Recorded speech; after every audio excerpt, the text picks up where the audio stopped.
Good Hey, morning. it is Thursday already. Oh my gosh, this week has just flown by. I am Kim Spillers. Yes, there we are flying by. I'm Kim Spillers. Welcome to Rural Community Solutions, where we help you design family friendly, youth centered places that attract the people you want in your community to work with you, to their kids maybe to go to your schools, have businesses with you, be social with you, just live life. In the environment, I'm Frank Spillers, by the way, and in the environment that you set in your community, it creates a standard by which people can succeed. And so, the environment that you set, based upon your actions, based upon people's attitudes, based upon your people, that environment that you create in your community will create and to determine the success of your community. Now, we just got our 2020 census population figures out this week. And the upper Midwest really did not fare very well. And it's not because we don't have the mountains, we don't have it's because I don't know. You'll have to determine why it is. My theory is that we need to become more welcoming. We need to change our attitude at how we come about and come and come face to face with new people, new ideas. How do we respond? And so we really talk about your responsibility. We talk about everybody's responsibility in your community, and we break down the word responsibility. In other words, you have the ability. You have the talent, you have the know-how, you have the investment, you have the commitment, hopefully the commitment, not just the interest, but the commitment to respond in any way. So it's a choice. How are you going to respond? Now, everybody has been trained to respond a certain way. Husbands, come here. We are a husband-wife team, so he knows of which he speaks. those of you with significant others, come here. All right. If you have that significant other that says, you know how you just push those buttons, you know how to push those buttons. It's not your fault. It's really not your fault. You have been trained to push those buttons. You have been trained how to push those buttons, because when that button was pushed, she acted in a certain way. They acted in a certain way. And you know how they're going to respond, because they have now gotten into a habit of responding a certain way. So your community is responding in a certain way to every situation, every circumstance that you have. Your community has been trained to respond in a certain way. So I'm going to give you just an example I've had in the last hour, because this just is really fun. Talking about how you respond, I had a choice to make. I was on a call, business call, and it turns out that this person knows someone who has chosen to have a first date with somebody, and our community happens to lie halfway between the two cities in which they live. She says, "So, if you were going to go on a first date, what's the hot spot in your community? What could these people do?" So I had a choice. Depending on what I wanted to do, I could have said, "Why in the world?" Which is actually apparently what she said to this to this woman. She said, "Why would you choose there?"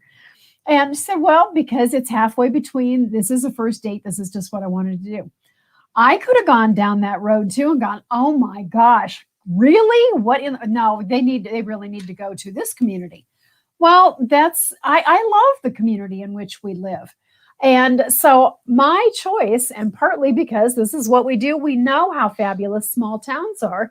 I got to make a list. In fact, I hollered at Frank and said, "Hey, if we were going on a first date, what would you do here?" So actually, we came up with a list of 8 or 9 places that they could go. and have a good time for a few hours. It has a variety of things that they could do. We don't have well, actually we do have museums. I forgot the museums. So anyway, there are lots of places just in a short time that you can come up with to guide somebody who's new, who's visiting your community. This is how rural communities grow. So you do have a choice. You have the ability to respond in a certain way. I chose to make good comments and look at all the high points of our community, of which I'm proud, and I could actually come up with some more. So next time you're asked that question, think before you open your mouth. Which way do you want to go to respond about your community? So I want to show you kind of a visual, but you have a gap. All right, you make a decision in a gap. Every decision that you make, every circumstance that you come up against, every response that you have to any circumstance, there is a gap. Now that gap can be really, really short, or it can be very, very wide. And so your response in that gap will determine your attitude, will determine how another person is feeling towards that. Now, you can't cause anybody to feel a certain way, but you can set the environment to where they do feel in a certain way. So that gap is all about and made up of your habits. It is made up of how you were brought up. It was made up of who taught you. It was made up of what you were taught. It is made up of what you believe. It is made up of everything that you are. That gap is made up there. Now, when you come up against a circumstance, you have a choice. You have the ability to respond in any way. That is a very important statement when you break it down. You have the ability to respond in any way. And so, in this political climate, our responses are pretty automatic because of a political party that we associate with. And so what you have seen since we have transitioned in an administration, in a presidential administration in the United States, I'm talking about, and we have transitioned the political power. We have transitioned from one party to the other. We have seen a shift in how people respond to what's being said by that political party, right? So when one political party was in power, the other political party would say, that doesn't make sense. Why are we doing this? We're doing this. We're doing this. We're doing this. We're going to increase this. We're decreasing that. You're not taking care of people, and you're just worried about one sort of circumstance. Now we have transitioned to another political party, but the conversation remains the same. It's just switched, right? Does that make sense? Because we have been programmed to not like the other political party. We have been programmed to not like another person. We have been programmed to respond to people in a certain race, in a certain situation, in a certain element, in a certain athletic competition. We have been programmed to respond in a certain way. Think about your favorite college football team. Think about that. If you come from a state with multiple universities that have multiple colleges in there, you're for this college. This is your team, and you don't like this team. And so anybody that wears certain clothes, that wears certain insignias, that wear that brand of the other university, that other sports team, you immediately have a reaction to them. Now, just because, even if you don't know them, you have no relationship with them, you don't know them, but you have that reaction. You hate them. You can't stand them. You won't ever let them come into your community again. Now, you might think that's a strange statement to make, but that's happened to me because of a athletic affiliation that I happen to be a fan for. And then that other team, the other affiliation, actually looked at me and said, "You aren't welcome here anymore." That's how serious it got, because people's program, they had the ability to respond in any way. People's program, then that was their gap. That's how they responded. Now, I don't know if they regretted it. I don't know if they, kind of went, got rid of that guy, but I never went back. Never happened again. And that's that. That's a story that sticks in my head. And that also then helps me to formulate how I view that community, how I view the state, how I view the people, and how I view their willingness to change and accept new people, new ideas, and a new economy. You may have heard the phrase, people don't care how much you know until they know how much you care. And that has some application here because, like in that example, he got the direct link that these people don't care about me. And so why would I ever go back there?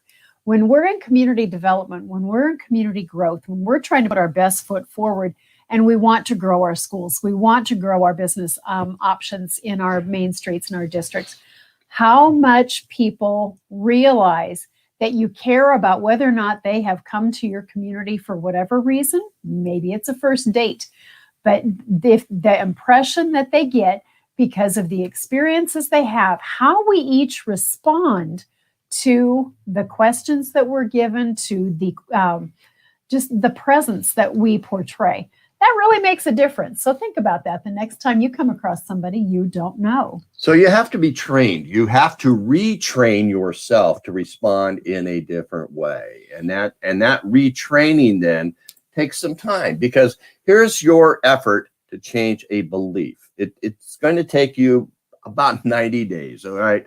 So if you think about it, it takes 21 days to really start to change your brain, which is changing a neurological connection that you have in your brain, because that's the response. That is a conditioned response that you have, just like Pavlov's dog, okay? Had to teach them that when the bell rang, there's going to be food there. All right.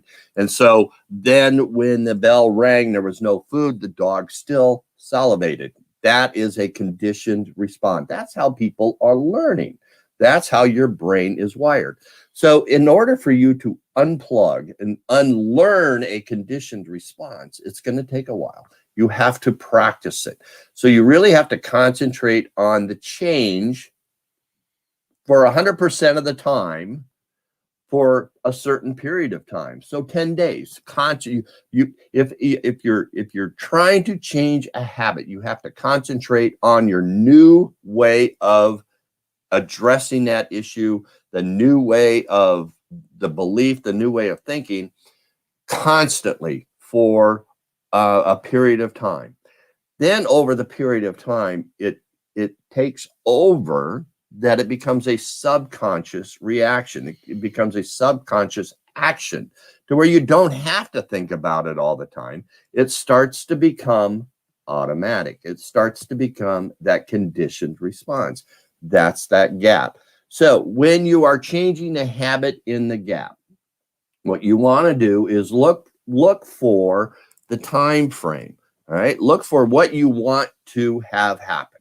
Then when that circumstance comes up, that gap is wide because you're thinking about how you're going to respond. You're changing your new response. You're changing the way you are responding in a new way. So you think about it for a long, long time. All right. Not a long, long time, but it seems like a long time. And then you respond in a new way.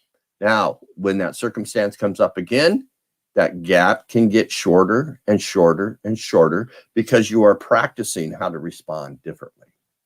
That's what responsibility is. That's your responsibility in a community, is you have the ability to respond in any way. So when you think about how you respond to new people. You think about how you respond to new ideas. You think about how you respond to people that weren't born and raised in your community. Think about how you respond to how they react, how they talk, how they're viewed in the community, how their leadership style is in that community. That's your response to them. And that response to them creates the environment to where if they stay or if they leave, that is your responsibility. So your community's cumulative. Cumulative? Yeah. Okay. Everybody together in your community, There you go, those cumulative. responses, cumulative, there we go. Those responses in your community in a Cumulative. all gathered together in that one thing creates that environment. And so you might have a conditioned community response that you have to start changing your environment to attract new people and to accept new people. So if you're really trying to change that environment, that you want to attract families and attract young people, then contact us, because our processes create that type of environment. Our processes look for the ability, what your response is to new people, what your perception is of certain circumstances within your community. And if your population is going down, if your trend lines are decreasing, and some trend lines are increasing, like population decreases or poverty increases, then you have some situations that you have to look at. Look at the trends. What is happening within your trends? Now, there's many counties out there, many communities, many rural areas out there that have lost population for decades, for more than just this census. So that is a trend line. If you want to turn that trend around, we have to look at your response to situations within your community. You have a conditioned response that you are already doing. And as Einstein said, doing the same things in the same way and expecting different results is the definition of insanity. So we need to change the response in rural America, how we're responding to certain circumstances, and change those trend lines to turn them around. So I'm Frank Spillers. And I'm Kim Spillers. And for those of you on the podcast, we did show a graph that Frank was describing about the time frame that it takes and the subconscious to the conscious effort that it takes to make a new habit. And so you can check us out. If you come to today's Thursday, April 29th, if you come to that episode, then you can absolutely see that graph as well. For now, yes, Frank and Kim Spillers, Rural Community Solutions. We'd love to help you change your trend line. And you can contact us at Frank at G Horizons, Kim at G Horizons, and we're here every day, Monday through Friday, at Rural Community Solutions on Facebook or YouTube. You can always find our podcast at anchor.fm/Frank Spillers. Think like an entrepreneur, become a spark plug. And if you go to our YouTube channel, we have about 200 videos up now on how your rural community can make changes for its future. So share the wealth, share the information, and come back tomorrow, because we're going to have a guest on tomorrow. We're going to be talking about startup weekends. And that is a weekend that happened last week. We were mentors on it. That's a weekend where entrepreneurs find teams. They just show up, they've put together a team, and they create a product, a business, actually, in about 56 hours. So come on back. We're going to be talking about the results of Startup Weekend. And then also, we're going to be talking about a new app that's being developed to help you find cider. Hard cider. So come on back. It's going to be a great conversation tomorrow, 11:30 a.m. Central Daylight Time, right here on Rural Community Solutions live stream. Thanks for joining us today. Have a wonderful day. See you tomorrow. Take Bye-bye. care.